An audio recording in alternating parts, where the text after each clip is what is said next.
Ayan guys, good morning po. Umorder nga po ulit tayo ng ating bagong tools na welding machine sa may Shopee. Kaya mas mura po sa Shopee, kaya doon na lang po tayo umorder.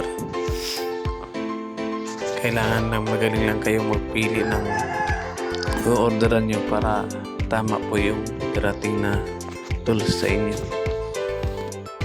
At yan na nga po guys, dumating na po yung ating order.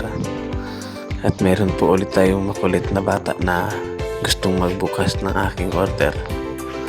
Yan po, DeWalt po yung ni-order ko, katulad po ng luma ko. Yung luma ko kasi na welding machine ay nahulog, tapos ayaw na umandar. Kaya bumili po ako ulit ng bago. Kasi nga, gagamitin ko rin naman po sa aking mga project. Yan, itatry na nga po natin. Pero yung dalawang batang makulit ay nangungulit din na gusto rin nilang mag ng tools ko. Yan po.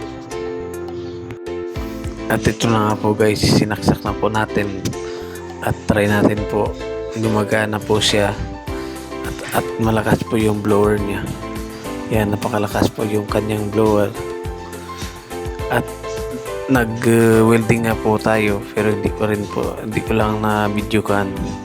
Napakalakas po ng kanyang